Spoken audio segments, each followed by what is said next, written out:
Allard's Neighborhood. This is the place where you're entitled to Brad's opinion. And now for your host, Brad Allard. Yeah, sorry you're a couple minutes late. I was trying to mess around with this Facebook thing, and it wasn't working for me. But anyway. You're a professional technology person. Yes, I am, aren't I? That's why I have you around, and y'all sit there. Yeah, and I bet you young guys get around and you laugh as you drive around your Teslas and your electric cars. But you're just on the vanguard, because pretty soon it's going to be mandatory you have electric cars, it looks like. I don't know about that. We have Steve McAnally here today. He's running for city council, as you all know, and we're going to talk some more about city issues. Also, he has some events coming up. He had an event on Saturday that was a pretty good deal. Yes, sir. And, just whatever else comes to mind.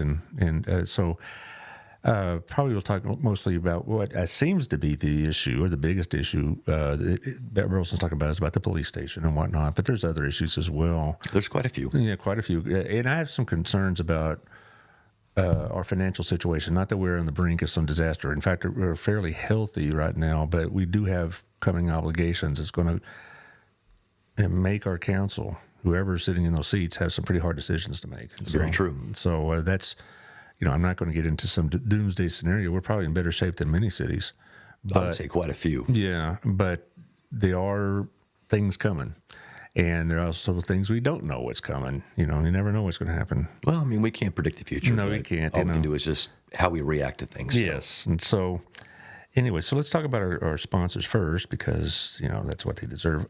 Our place, of course, I was there Saturday with my Sunday school class. There's about 14 of us there. And they, Saturday is busy day, right?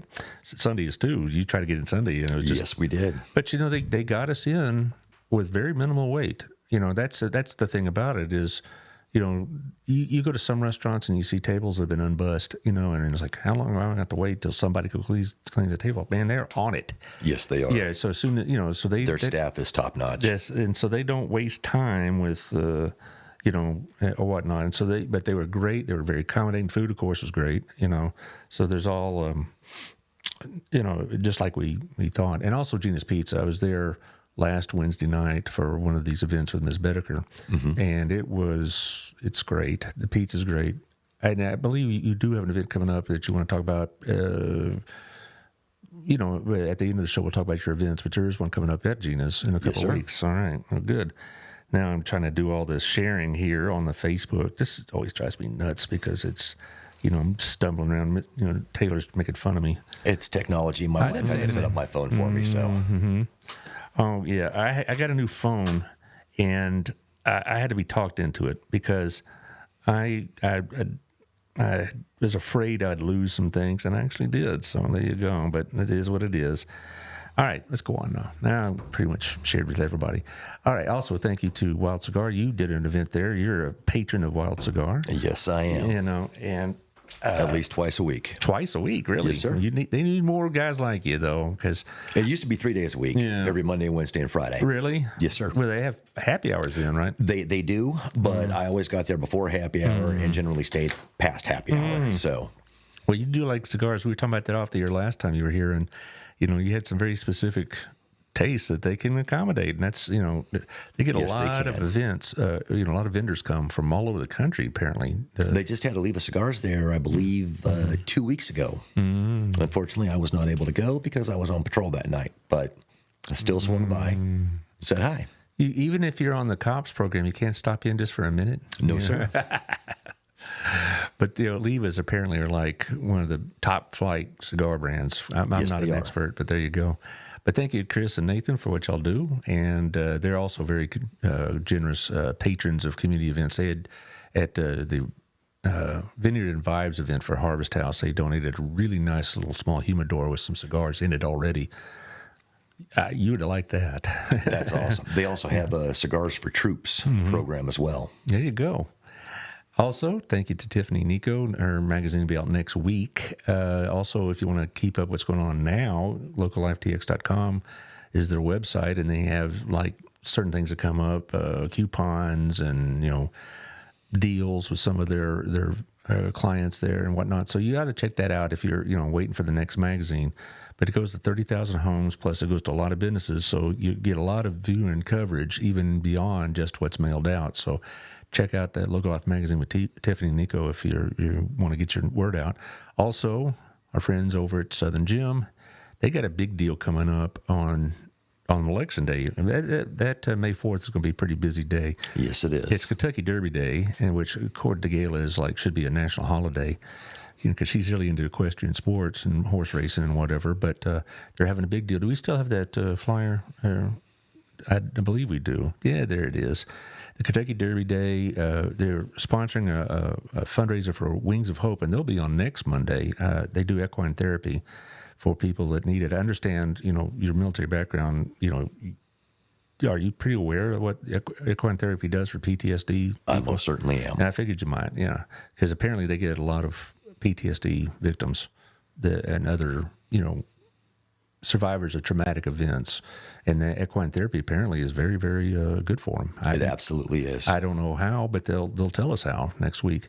But they also at the Derby party, it's going to be, bourbon, and there's going to be Wild Cigar will be there. There's going to be a raffle for some nice little prizes. Some are pretty nice.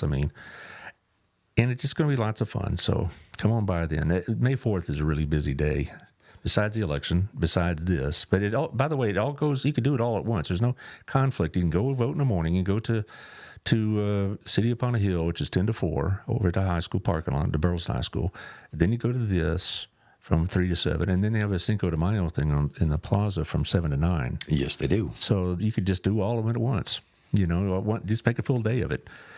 All right, keeps you out of trouble. Anyway, thank you, Gayla, for what you're doing for equine therapy. Two Maids, twomaidscleaning.com/Burleson or 817-764-0733. They clean not just Gayla's business, but all that Windmiller building, and they do a great job. And they get paid based on what you rate them. So they get really high ratings because you got some motivated people, you might say. And Brenda Ramirez has a really good business going on. They've really just boomed here in Burleson since they've opened up about 2 years ago. They've really expanded. They're part of my B&I group, as is Gayla, as is a couple other people coming up, such as Old Pro Roofing. We had that big storm, and I didn't worry about it because John told me my roof was fine. But I bet some people found out they had leaks in their roof. So Old Pro Roofing, call John Williams at 817-734-2756. He'll come in inspection, which is free, and he'll tell you what you need or don't need. He's not going to try to upsell you or anything like that. So, and they're Burleson folks, so you know where to find them, which is a good thing. Also, thank you to Camco, Sammy Campbell, Candy Gal. They've been working in this business for about 20 plus years together. Now they have their own mortgage brokerage. Sammy at 817-778-4592. Candy at 817-925-2661. They'll take care of you because I've worked with them before when I did some house repairs. So rather than borrow the money, I refinanced and whatnot. And it was as easy as it can be. It can be it's a process, right? And they hold your hand through it and they keep you from jumping off the ledge and all that other business. And they're here in town as well. They're not some, internet related solely. You can go do it through the internet, but you can also go see them personally. And they're over at the B&G building. And my latest one, Jeff Kelly. This is a new one since last year. Jeff Kelly, realtor. He works with the Wethington Agency. So you can call him at 817-781-0546. His office number is 817-720-6300. His site, sellingthe817.com. So if you need to look for real estate, you can. This is a good guy to go to. Before he came on the show as a sponsor, I do a little background check because it's really important to me that we all have like a family of sponsors that are trustworthy, right? Agreed. And I got several high compliments about his integrity, about his ability to do his job, about, you're not going to have to worry about being hustled or anything like that. So that's why I was really glad to have him come on board. So thank you, Jeff. Again, with the Wethington Agency, I had to make sure I get that in. Tell us about what you did Saturday. You had a pretty big event. Saturday, we did a meet and greet.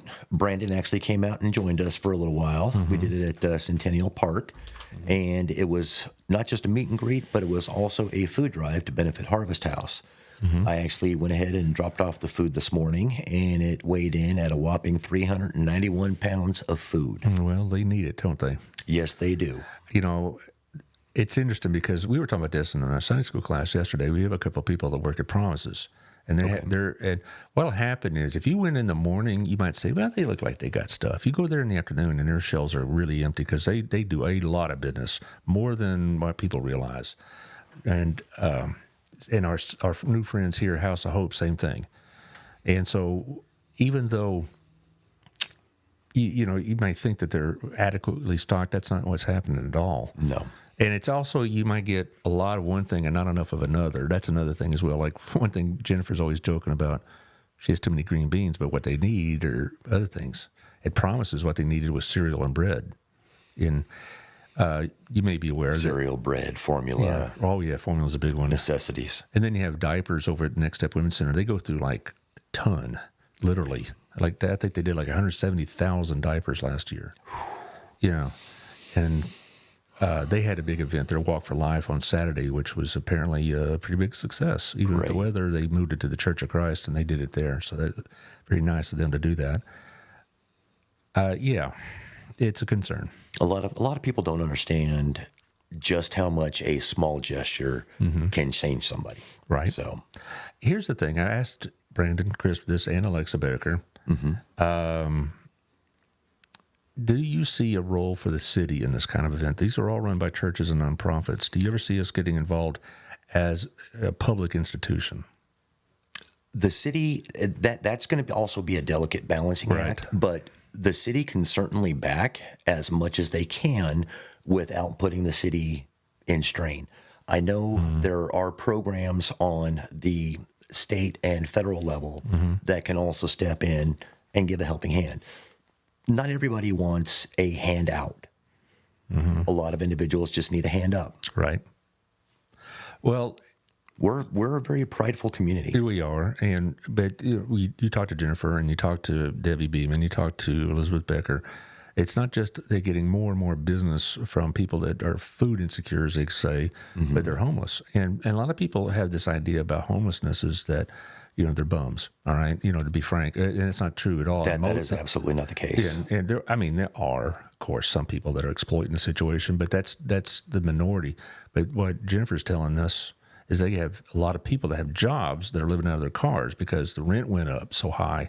It's the economy. The economy, no matter what the White House is telling you, the economy is struggling for a lot of the people. And, these people are working jobs, and they're either not getting paid enough or they're not getting enough hours is another big problem because of the massive burdens on business to provide benefits over a certain amount of hours. A lot of these people aren't working enough hours to get the benefits. Right. So they're living out of the car, the couch surfing, whatever else. And I guess I've asked this of all the candidates.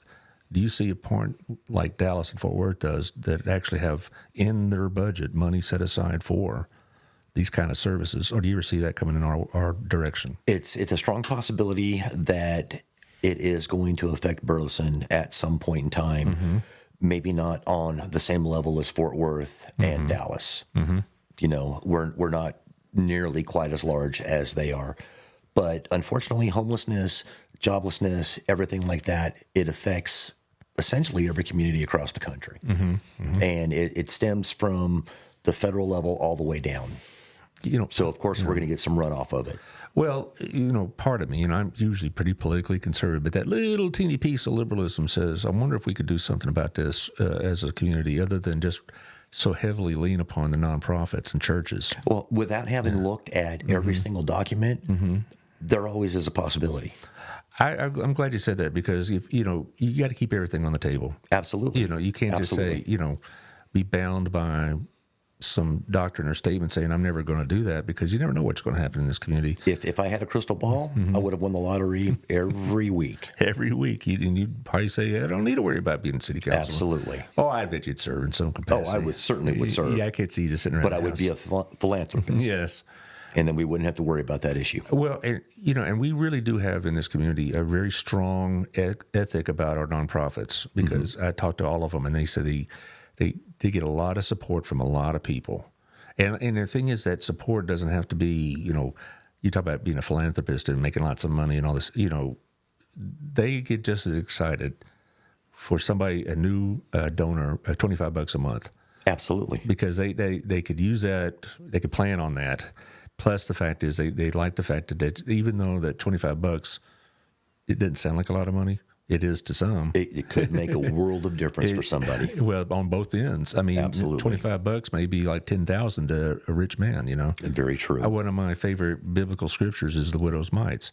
And that's, but there's going to be a point that civic action is going to happen about the homelessness.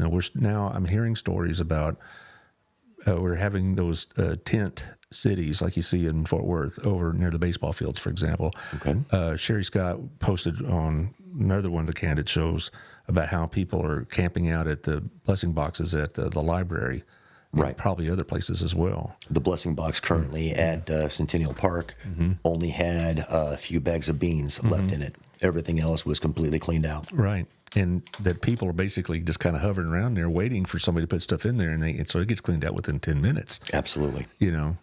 And so I don't know. I know that we have all these needs as a community, police being one of them, fire being one of them, all, you name it. Every community is going to have a need. Yeah, but I can't say anything bad about homelessness and things of that nature because in 1994, I became homeless and unemployed in 45 seconds. How does that happen? The earthquake of Northridge.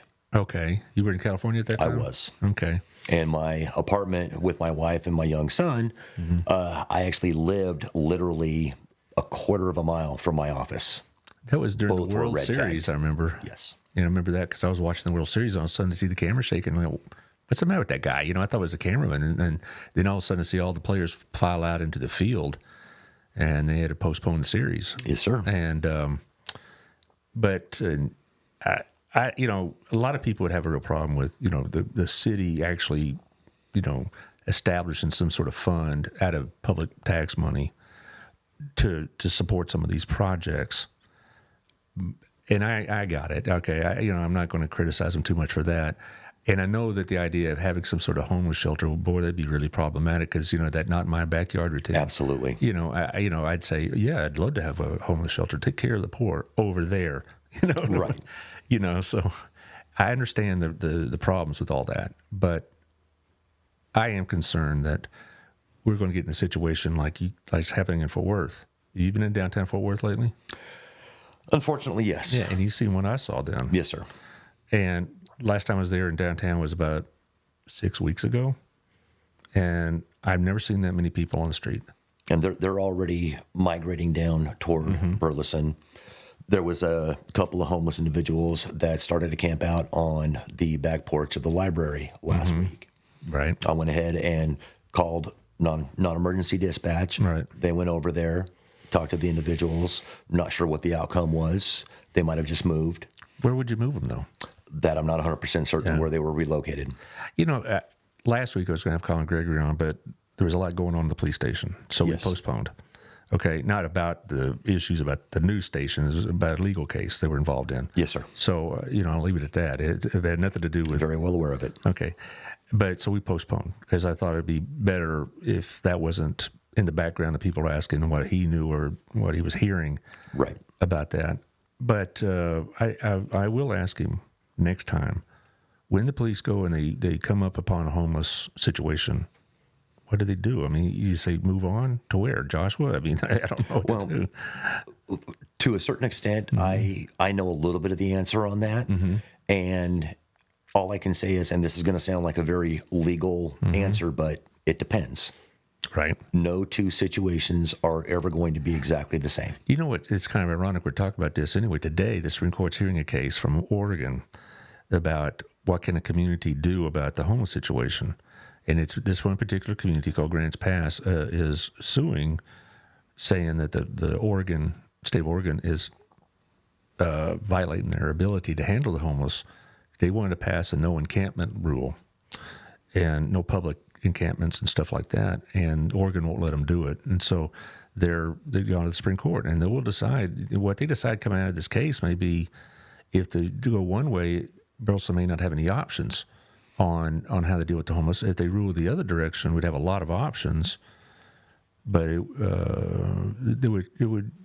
be difficult to enforce. It would. I've thought about the homeless issue for quite some time. I did a few research papers on it for my degree in criminal justice and discussed it while I was in the military. And I think the federal government could essentially end the homeless issue literally in the blink of an eye. Really, how? They already own the largest construction company in the world, Yeah, they do, don't the they? United States Seabees. And we are constantly overseas building schools, building houses, everything else under the sun for everyone else in the world. Why not do it in our own backyard? Well, here's another thing about the homeless situation, and people that need housing is that, back in our youth, or I guess, younger days, they would put them in like big projects, like in Chicago, the famous Cabrini Green and all this. Right. And they turned out to be basically just a hive for crime and poverty. So now they do Section 8 housing, Which they do. right. And that also has some people irritated that, there's not going to be a solution that is going to solve the problem that doesn't leave some people dissatisfied. Very true. Right, because the Section 8 issues, how subsidized rent or mortgage, whatever, and you got their neighbors paying full rent, and why not? Why are they getting subsidized? I'm not, and on and on. Exactly. I would, guys, this is my word out there from a vast listening audience, pay attention to what Biden is doing in housing. They have not really announced what they're going to do because it's an election and they don't want to irritate people, but you wait. If he does get elected, which is God knows what's going to happen. 50-50. Anything is a possibility right now. Yeah, you read what he's going to do in housing. It would basically strip the ability of local communities to do zoning, Right. and their goal is to urbanize suburbs. In other words, create these, hubs or a dense population connected with mass transit to the major hubs in the major cities. And boy, I can just imagine what would happen. I know that we wanted to have mass transit here 10 years ago, or at least when I say there were people that wanted to have mass transit, but a lot of people did not want to have mass transit because they didn't want that urban population to just migrate down here for free, I can understand that. Yeah. We But want to keep Burleson small, hometown feel, keep it safe. right, and they said it'd be a safety issue. But if Biden gets his way in the next term, if he has one, they would basically make it very, very difficult for anybody, any community, but ours in particular, since we're such a close to the city, to have the kind of zoning that's in our control, to have the kind of zoning that we think is best for our community. It basically would be creating urban hubs in the suburbs. And, like mass apartments and stuff like that in a dense area. Right. And then it's connected to mass transit to go to, Fort Worth or where they work. Well, every apartment building that is built is required to have a certain percentage that is designated for Section 8. So we're already getting that here in Burleson. Well, there's one certain apartment complex that has a reputation for being kind of dicey, so to speak. You ask any of your police friends. I think I know exactly which one you're talking about. I was there a couple of times on Friday and Saturday night, as a matter of fact. Yeah, it's well known. Yes, sir, it is. And a lot of people see that as a problem about mass housing. On the other hand, rent and mortgages are expensive in this town. Home prices maybe is a better way to put it. I mean, And again, that all stems from the very, very top down. Candy and Sammy could tell you about their mortgage rates, but they can't do much about the cost of real estate. Very true. I guess Jeff Kelly could tell you about that. But as far as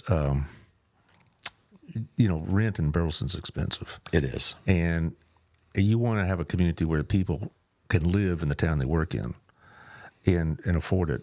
And so Sherry Scott's asking you a question. Do we know if any of the nonprofits work with the Texas Workforce Commission?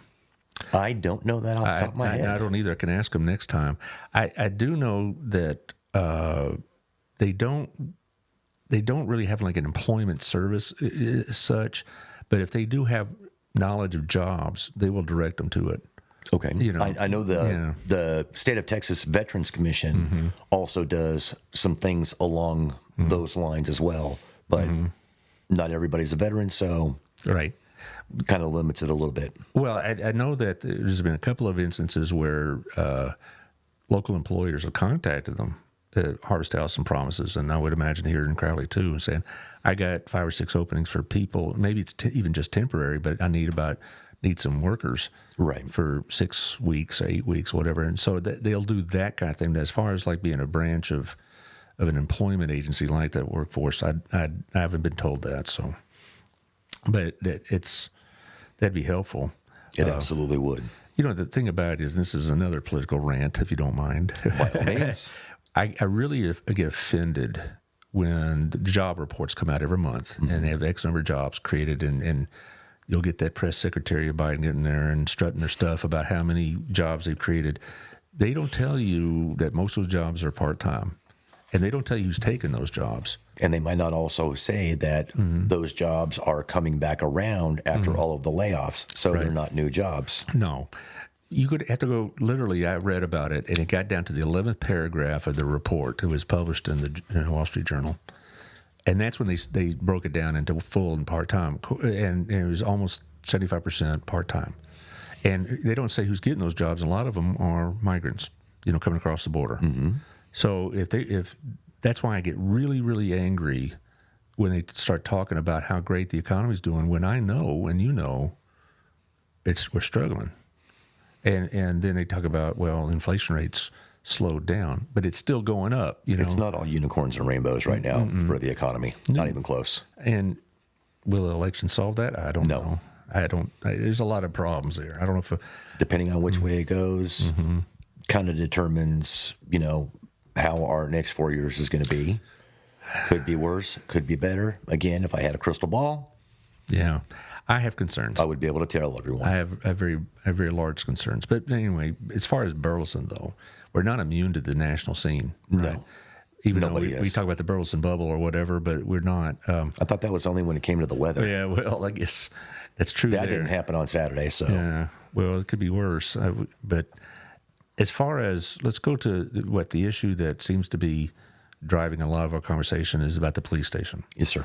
You've been campaigning now for 2 or 3 months, right? Yes, sir. Have you learned more about that situation? I have. The police department, we are now short a couple of officers, and everybody moves on to bigger and better things. Some individuals just may not want to do it any longer, or they get burnt out. It could be a myriad of reasons. Right. And I don't hold any ill will towards anyone that wants to move on. Some people might just get tired of it. I think our department needs to expand. We need, at least in my opinion, we need to look big picture, long term.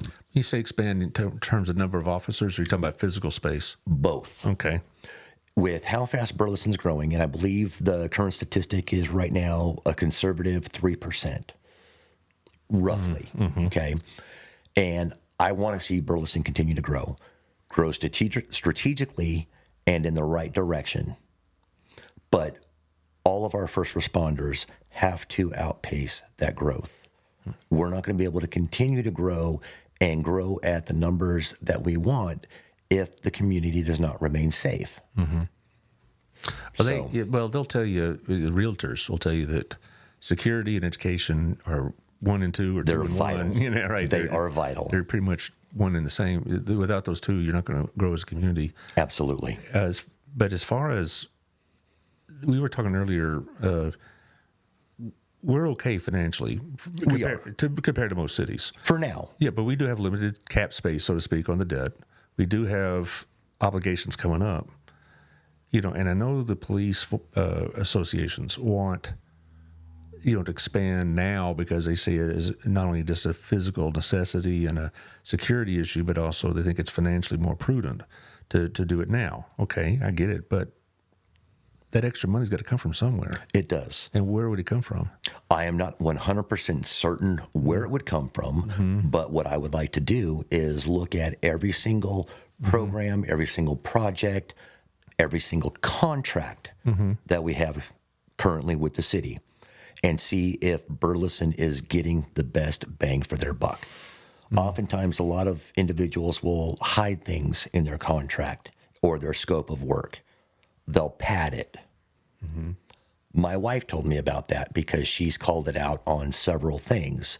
She actually is a civil engineer, and she has seen it, especially on the federal level. I'm not sure how much it has trickled down to the local level, but it's not an impossibility. Well, right, and because anytime you're dealing with public money, there's always going to be maybe some sort of inefficiencies. Let's put it that way. I don't want to say it's waste or fraud because that would imply something I don't mean at all. Exactly, Right. And I couldn't classify it as that either without knowing the ins and outs of the individual contract. Right. There may be a need at one time, though, we're going to have to raise revenue or cut expenditures. Which do you ever see yourself, if you were a member of the council, you ever see yourself having be put in a position where you may have to raise the tax rate? It is a possibility, but I don't foresee that in my future.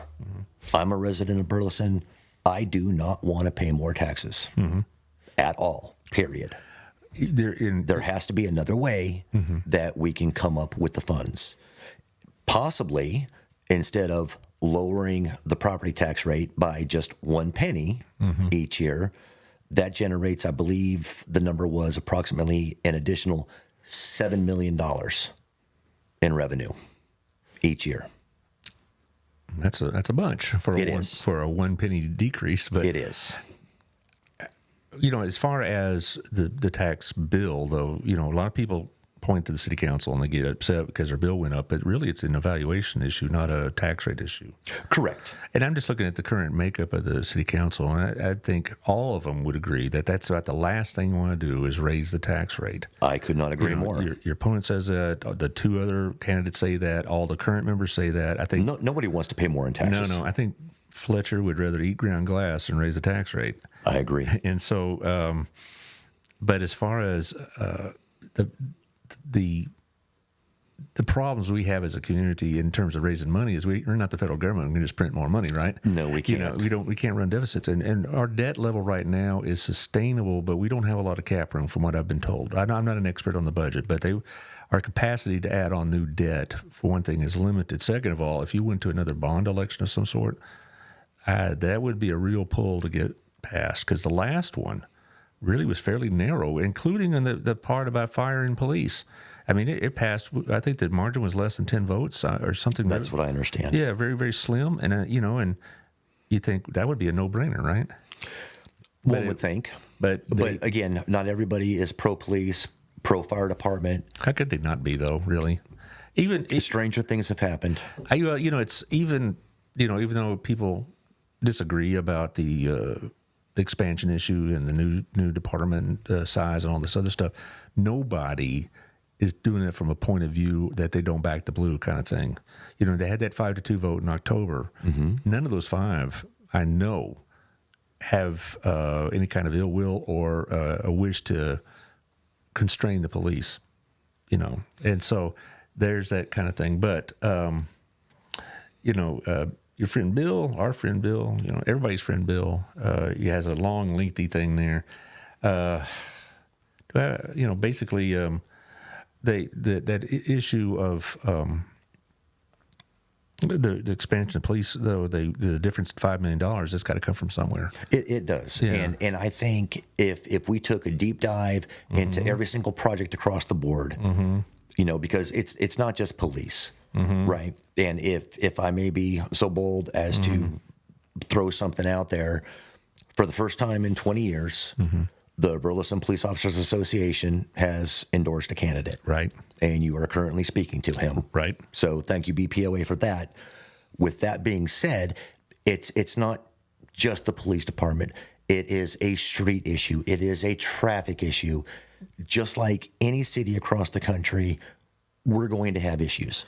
It's how we react to those issues and move forward in the best possible way at the cheapest possible price, but try and get everybody as close to crossing that finish line as possible. And I firmly believe that at the end of the day, public safety always has to come first. Well, I'm going to summarize what Bill put here because he has a nice long a piece there that y'all can read on the website. But in essence, he said that these delays are costing the city even more money. They do. And that they should have moved forward in October with this because that extra $5 million now is going to be more expensive later in the future. Correct. Okay. I hope I kind of summarized Bill's post appropriately, but I just know that the $5 million now, that it's not like we can just, okay, we'll just put $5 million more because it's got to, like you say, it comes from somewhere. And you can go through the contracts and you can go through the line items and whatnot and maybe find some savings there. But at the end of the day, we're either going to have to bump up our debt capacity, which nobody wants, or nobody wants to take on new debt. Yeah, right. Or, we're going to have to postpone some other projects, and any project you postpone, like new streets or new water and sewage systems or whatever else, is going to be more expensive there too. If you say, okay, we're not going to build these streets to build this police station that we want. Okay, now 2 years, 3 years, 4 years later, we go back and put those streets in. It's going to be more expensive. Second of all, development ain't going to wait. Those developers are going to be, putting in new homes, new apartments, whatever. And I don't know if we can wait on the infrastructure issues. It's not just a matter of expense, but it's a matter of, are we going to be able to, keep up with the growth? Hopefully we can. Yeah. I would like to see more mom and pop shops come into Old Town. I drink, as you very well know. Well, hence why I constantly go to Wild. Well, you bet. Yeah. Well, I don't mind. I like a good whiskey every now and then. We're getting a lot of bars in the heart of downtown Old Town. Right. I have no issues with bars. I would say quite possibly spread them out a little bit. If you have too many in one location, that has the potential to become a safety issue, in my opinion, and our officers are going to be a lot busier in that location. Maybe you put a substation there. Couldn't hurt. It couldn't hurt, but then you're essentially segregating some of your officers. Having a little location there that may have, say, a holding cell may not necessarily be a bad idea. You go to downtown Fort Worth and the Bass Brothers have their own security. I wonder if the answer is private security. Private security is going to cost the city money as well. Yeah, I mean, everything's going to cost the city it's all money. Going to cost. I just wonder if that would be a way of preserving our police ability to respond to other things outside of Old Town. Well, without having to dedicate a bunch of officers down there. It's a possibility, but a private security company doesn't have the authority to quote unquote arrest and detain per se. They're eventually going to have to be turned over to our police officers regardless. What can the city do about the Old Town situation of too many bars? You're not the first person to have said that. Now, I like what's going on in Old Town for the most part, but you're right though. I would like to see some other businesses just besides restaurants or bars. I mean, I'm a meat eater. No, okay, me too. I would love to have a nice home style old school steakhouse. That's not a chain. Well, what about the Station 330? I have not been there yet. Okay, I think that's what I've had some friends who go there and they think it's wonderful, they think it's great. So there are a lot of good compliments about it. So maybe you ought to try that because that steakhouse that just opened up about 2 weeks ago, I may fill that bill. There's a couple other restaurants, I guess, or types I wouldn't mind. But then, you talk to Alex Phillips, and they don't really direct where to put it as such, but they will make a lot of suggestions. Here's some good spots to consider and things like that. But they say that, and I understand everybody wants to be in downtown. Yeah. Because, essentially that is Burleson. I mean, we have Mary Vera Calvin Plaza down there. We have City Hall. We have Razoo's. We have Heim Barbecue, just to name a few. Right. And great food. But at least in my opinion, if you have bar after bar after bar after bar, a lot of families aren't necessarily going to want to go hang out by a lot of bars. Well, I mean, not on Friday night, certainly. Very true. Our officers are quite busy on Friday and Saturdays generally. Yeah. I'd like to see some more retail related establishments, but it's it's so hard to make those things work. I know that they're It is. an alternative to that little square in Old Town around the plaza is over in the B&G Plaza, and you have like Old Town Provisions over there and things like that. They're having a great event on Wednesday night, as a matter of fact. This Wednesday night? Yes, sir. What is it? They are doing a Whiskey Wednesdays with TX Whiskey. TX Whiskey Oh. is coming in, and Wild is actually going to be there as well. They do a lot of stuff like that. I know that I talked to Chris and Nathan, and they came to a point about 2 months ago, said, we're going to have to really be out there more. And I agree. And they have really picked up their promotional angle. But anyway, the thing about Old Town and all that, how much control does the city have about what goes in down there? I am not 100%. I am too, because people have. I know they have to do business with the city, but the city, they may have the ability to restrict certain things, but they can't say, no, you can't go into Old Town if you want to do. You got to go over here and do business, and then you just say, forget it, because True. And so because we want the business, we want the tax revenue, we want the employment. They'll try to accommodate that. We would like to get the entire package. I agree. Right. I agree. Because you can't just say, well, you can't go to Old Town, but maybe you can go over here. We got a couple of spots over by HEB, and then they may just say, no, thank you. That's not. But now it also depends on the zoning, because I don't think you would want an adult establishment in the heart of Old Town. When you say it, gosh, Lord, no. Can you imagine? The city would burn it to the ground. Absolutely. And I might not be upset about that, But no, I know you can restrict that kind of business pretty tightly. I mean, with zoning, because you look at the zoning of those kind of places in Fort Right. Worth. I mean, they're like out in the outskirts and whatnot. You see a lot of them up and down 35, Yeah. unfortunately. Yeah. I don't know which ones, but I don't think that really, honestly, that would happen in Burleson. I think that. Lord, I hope not. And some people, I guess this is a related issue then. In November, we're going to be voting on liquor stores. Yes, sir. Do you have any thoughts on that? Or you just, Absolutely. And what would they be? I would love to have a liquor store right here in Burleson in Johnson County. Not necessarily for everybody, but instead of everybody in Burleson having to go to, say, Tarrant County or wherever to buy their alcohol, why not just buy it here? Not to mention all of the restaurants. Exactly. That's what I was going with. And that is a big thing. Prime example, Wild has been out of my particular rum on more than one occasion. And that's because they were not able to get it from where they have to purchase their alcohol. The joint in Alvarado. Yes, sir. And that guy, from what I've been told, he'll get around to it. He's not being And that's hurried. if he wants to. If he feels like it. Yeah, several people said he basically just, I'll get around to you when I'm ready. And I requested a specific bottle of alcohol from Kim at Wild, which is McAnally 18.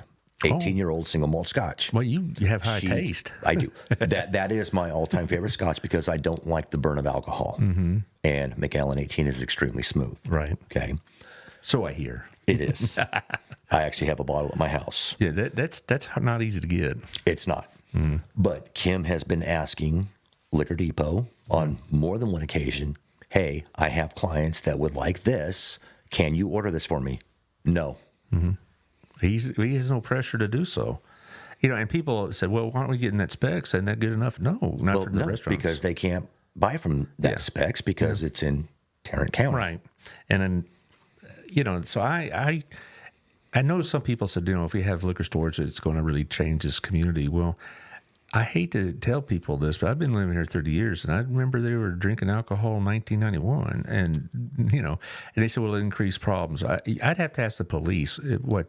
I don't know if it would necessarily increase problems, but it would definitely increase revenue for the city. I do believe because so, you have all of that sales tax. A second concern about it is, when I think of a liquor store, I think of Total Wine. Okay, a nice joint, well lit. Absolutely. Right, we're talking about a clean establishment. We're not talking about Circus Liquor in North Hollywood, California. No, or Billy Bob's Cut Rate with the iron bars on the window. Yes. But could you do one without the other?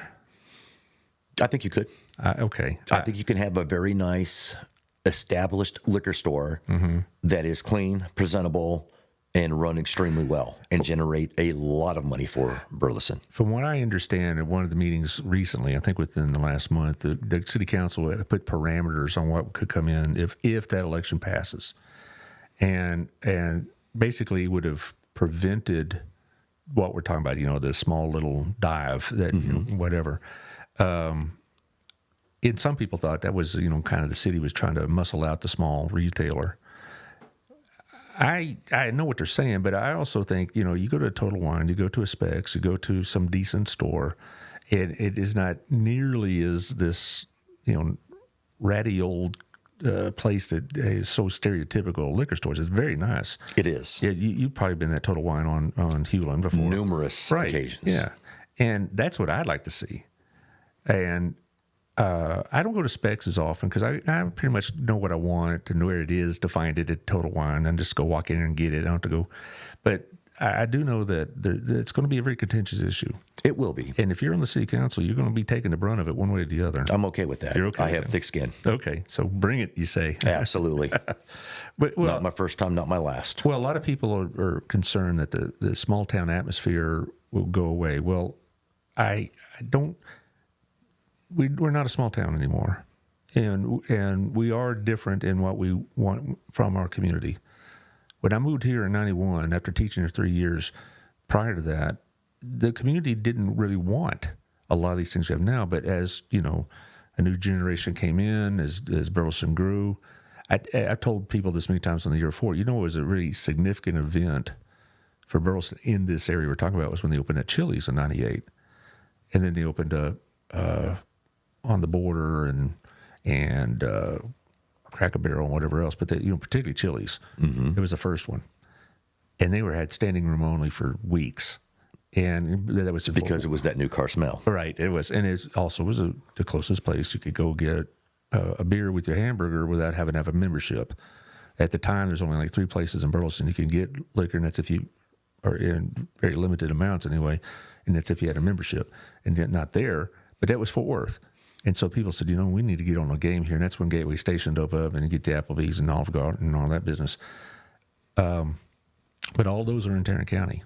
Exactly. And they have, so those restaurants that are in Burleson that are in Tarrant County have a very big competitive advantage over those that are in Johnson County, including our friends at Wild, including our friends at Frisco's and American Revelry, all of them. Yes. You name it, Texas Bar or the Lumberyard that just opened up, on and on and on. We got plenty of places that would benefit from it. And I'm glad to hear that you're pretty forthright about it because, there will be some pushback on that one. Yes, there will. And you may get some emails that I'm okay with that. that are not complimentary. I'm okay with that too. Anybody wants my email is on my application. Well, if you win, you'll have public email, and they can catch you even if you don't want to be caught. They can still send it to my personal, and it would not bother me. Well, I don't even know if that would be necessary because you will have a city-based email, and my bet is they're going to ask you to do city business on that. Correct. Correct. And respond. So let's say somebody did email you personal one. They may ask you to say, please send this to the city one where I can respond. I'm more than happy to do that as well. Yeah. If you want to complain to me, you can complain on my personal email. Keep city business. Right.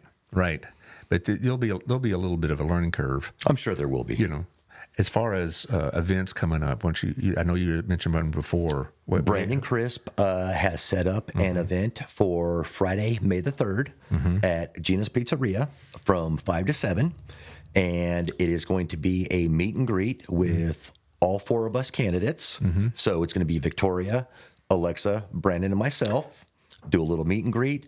And it's also going to be a food drive. I'm not sure who Brandon is picking and choosing to benefit for that. It may be a multitude of different places to help. Well, that's good. Normally it goes to Harvest House because that's more of a community-based thing. But Promises I know could use the food, but they do have the church I go to, First Baptist, to help back them up. But okay, so Otto has requested. This is from Brandon. Otto has requested we change it as Fridays are crazy at Gina's. So it may not be on May 3rd. It may be a couple days earlier. Okay, apparently it might be Thursday, May 2nd. Or May 1st. Breaking news. Well, it could be. He just messaged me this morning. Sorry about it. He says That's quite all right. I'll make it work. It'll happen. But hopefully Victoria and Alexa will be able to be there as well. I would imagine they will, because during election season, they should have their calendars pretty much dedicated to all this. And I've had the real privilege to talk to all four of you, and I have to say that this is probably the least stressful election I've been through.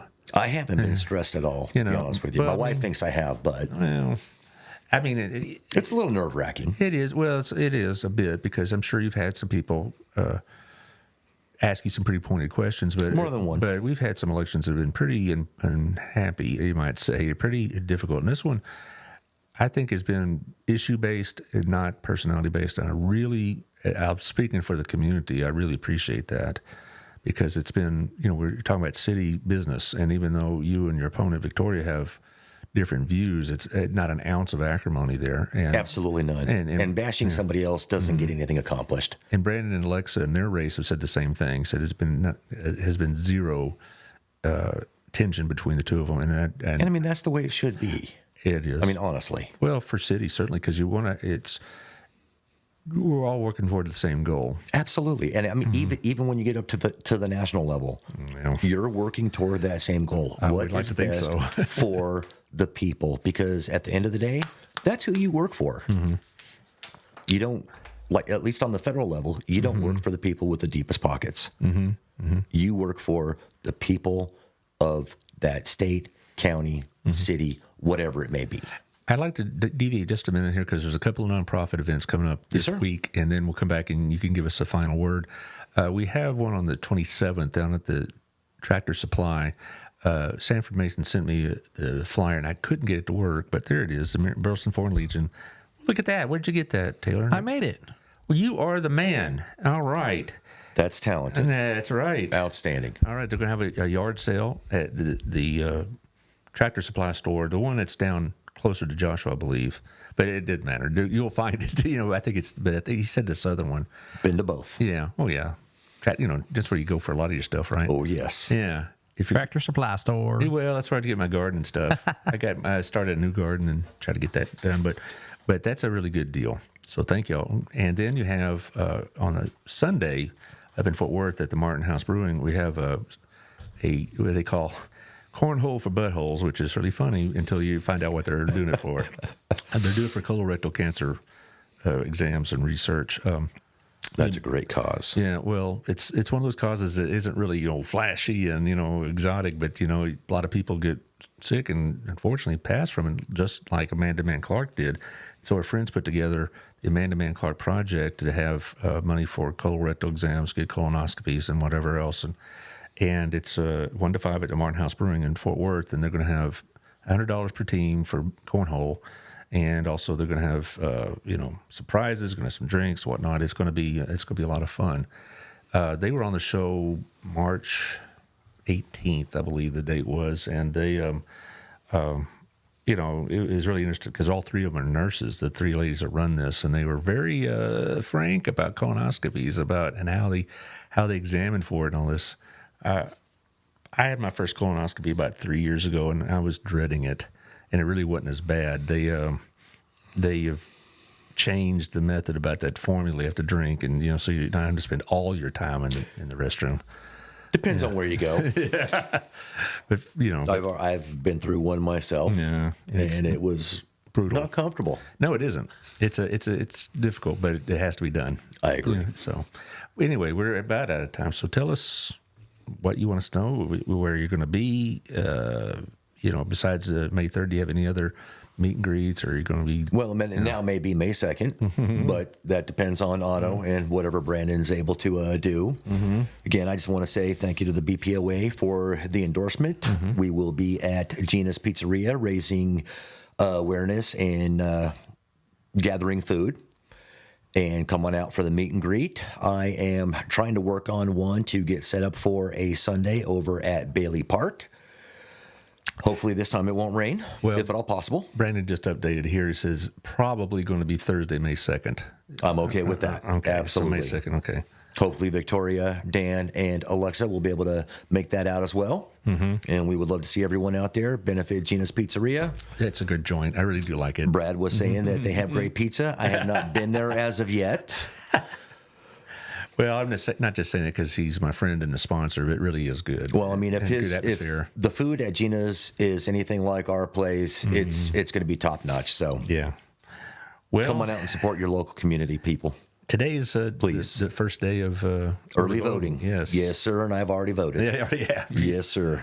Yeah, I hope we have a good turnout because I stress in my classes I teach at Hill and at DBU that we all get focused on Biden and Trump and all that routine and that circus, but this is what self-governance Starts from the ground up. Yes, and it bothers me when we have such few voters in this city elections and with school board elections because you guys and the school board impact our daily routines probably more than jumping Joe Biden does, and so I agree. or Donald Trump does, and so because we may focus on it because it's on the news and all that, but this is these grinding decisions that This is where it all begins. Committees and it takes 6 months to come to. I mean that's democracy in action. And we were discussing books this morning, and one of my wife's favorite books is The Bully Pulpit. Oh, Ted Roosevelt. Yes, About sir. Ted Roosevelt. I have that book. I have not read it as of it, yet. Is it the one by Goodwin? The Doris Kearns Goodwin? I honestly couldn't tell Yeah, you. but I can't remember off the top of my head, but I do own that book. I have a lot of books on She Ted absolutely Roosevelt. loved it. Yeah. Well, that's true, and I think sometimes in the past we've gotten confused about the role that city council members play. They're not really driving political agendas. It's not glamorous, no. Yeah, they're trying to say, okay, which streets to repair, or we're going to do about this problem with the sewage that just popped up, or what are we going to do Pothole repair, you name it. It's not very sexy It's the stuff. things that are not pretty, No. but necessities of life that have to get taken care of. Well, I appreciate you coming. Thank And you for having me, sir. I think I've learned some things. Certainly, I wish you the best of luck. Thank you very much. I greatly appreciate that. I hope the will of the people is heard. I hope so. Okay, And if I happen to be elected, fantastic. I will work tirelessly for every single citizen of Burleson. Well, tomorrow I have Victoria on, and I know. and and I'll be asking more or less these same questions. But like I said before, I'm glad that y'all have had the kind of election that we can be proud of. As am I. Okay. As am I. And Taylor, thank you for your ambidextrous work there on the screen. Yeah. Thank you, sir. And also on Thursday, I have Crazy Eights coming on with Liz Hargrove. And after that, I might take a break. I don't know. This April and about from mid-March to April, end of April, between the candidates and between nonprofits. It's a busy time, but it's just great. Yes, it is. I love it. I'm glad I don't have to look for things to talk about. All right. And we'll see y'all tomorrow about this time.